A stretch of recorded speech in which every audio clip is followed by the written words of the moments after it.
What's going on, guys? We just got out of Lowe's, picked up a couple tools and some stuff we're gonna need for today, and let me show you guys what that is.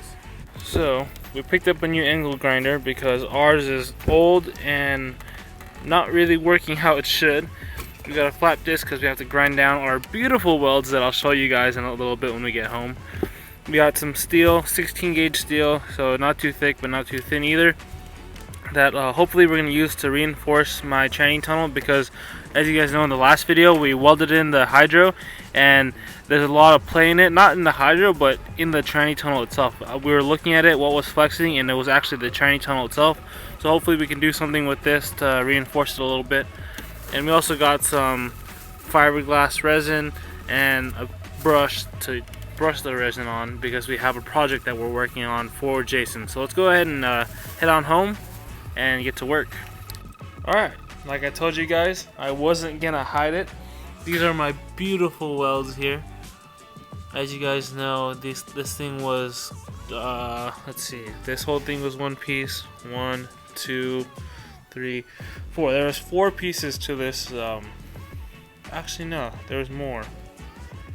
I think it was 1, 2, 3, 4, 5, 6. There are 6 pieces to this radiator support, and it had to be welded together.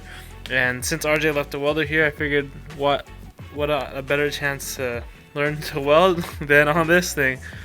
I will say I learned how to tack really good. Like you can see, look at that tack there, along with all the tacks on the engine bay.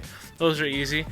But as far as welding a continuous bead, I didn't want to mess with the welder settings, so I'm pretty sure it was way too hot or something, because it would just blow through. So I was literally doing tack, tack, tack, tack, tack, tack, tack, tack, like right after another. And then another thing I didn't consider was warpage. I forgot that the metal will warp. And this thing was perfectly straight, but if you take a look here, right here in the center, not much room. On the outside, there's a lot. So the whole thing like bowed in or out or whatever you want to say. And I couldn't fit the radiator on there, but ended up making it work. So that's good. So right now we're going to go ahead and grind all of these welds down, as well as these welds on the inside here. I had a couple holes. The top ones are pretty big, so I had to patch it up with a plate.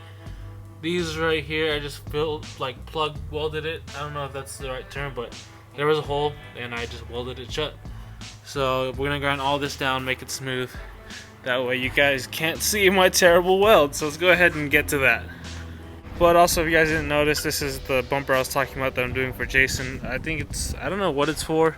It's an S2K bumper for sure, but I don't know if it's for his car. I forgot. We were talking about it, but there's a tiny crack there, a little crack on the edge there. The lip is separating on the bottom, and a tiny crack right here. So we're gonna go ahead and do that as well. But first, we're gonna do the grinding of the hideous welds. All right, go ahead and unbox this new angle grinder. I love getting new tools. New tools is like.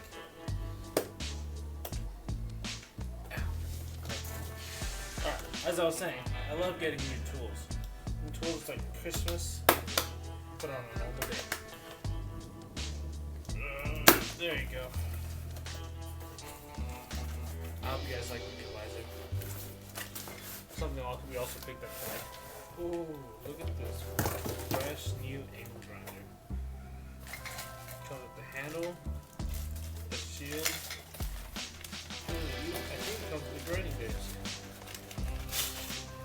Yep, it comes with the grinding disc. We won't be using this anytime soon, I don't think. But good to know that we have one. Hopefully, this new face shield, I don't know if you guys can hear me, but hopefully this new face shield will keep stuff from flying at my face. Because with the goggles, I would still have stuff hitting my face. So hopefully this helps with that. So let's go ahead and start grinding, but first we gotta plug it in.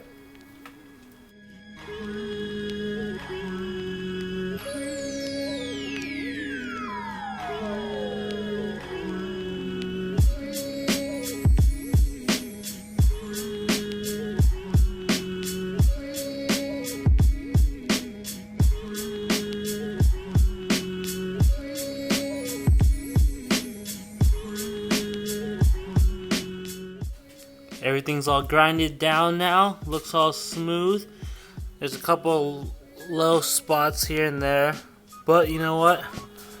Everything looks so much better now. It looks like it's one piece. So I'm actually gonna go ahead and move on to the ones back there in the car. But with this, what I'm gonna end up doing is probably gonna throw a little bit of Bondo in the lower spots. That way, it looks as OEM as possible. So here's a closer look at my booger welds that I did to cover up these holes. Honestly, I probably could have done it with those two, but oh well. But you know what? There's no more holes there. So I'm just going to go ahead and grind them down, and it's going to look like there was nothing ever there. So let's go ahead and get to that.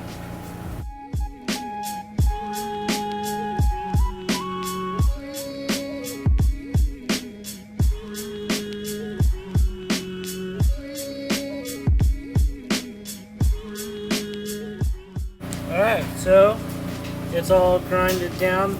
I did end up having one hole right there. Not too big of a deal though. And this is all grinded down. This side, perfect, no holes. That's not a hole, I promise. But yeah, everything's all grinded down smooth.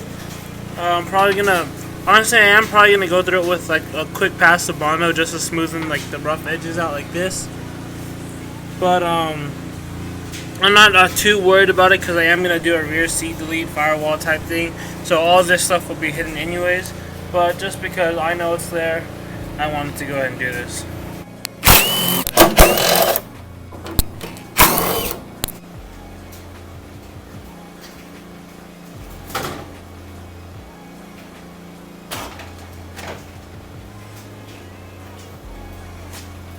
Alright, now that the dash is out, we have more access to the tranny tunnel here. And as I was saying, you can see here the hydro has a lot of play going back and forth. And if you take a look here, it might be hard to tell, but it's actually, all that flex is in the tranny tunnel itself. It's actually flexing right here enough to where it started to crack the paint. So what I decided to do was, I got this plate here, and I'm pretty much going to do what I did to this, but on this side, just to reinforce it, I'm going to trace out a cardboard template to come out here and come down a little bit. Like not too much, see, it's just going to fold itself over. That way, when I'm going to do a whole bunch of holes through it and like plug weld it or whatever it's called, spot weld it, I don't know. And then that way, this thickness welded on to the tranny tunnel will stiffen it up a little bit, give it some more strength. That way when we're yanking on the hydro, I don't have my tranny tunnel just flexing all over the place. So let's go ahead and make a cardboard template out of that, and yeah, do it. Alright, so pretty much how I'm gonna have it is, we got the tranny tunnel here. We got this little plate that, or a stencil, I don't know. We made this. It's gonna weld onto the plate right here, that way it's attached to it. Same thing, it's gonna curve around the bend, and then we're gonna have it come down the tranny tunnel, and we're gonna spot weld it in these spots, throw some spot welds in the center of the plate, that way it's welded all the way through.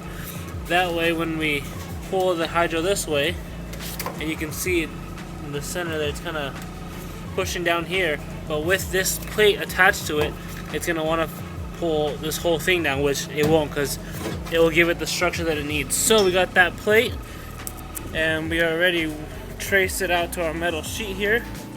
So all we got to do now is cut it out with the angle grinder and bend it up and weld it in. We still got RJ's welder. New Craftsman angle grinder though, I love it. This thing is super light and no complaints so far. Actually, I'm gonna go ahead and take the cutting disc back off, and I'm gonna put the spark guard thing back on to see if maybe this will fit on there. So let's go ahead and do that. Alright, so we got the surface all prepped up, the plate and the holes all drilled up into it. So now we just got to set up the welder and go ahead and throw some tacks on here. So let's just go ahead and jump straight into this being done, because it's hard to film welding. Alright, I don't really know where I left off, but we got the plate welded on there with a bunch of tacks all over the place, because I don't know how to weld, so I can't do continuous beads.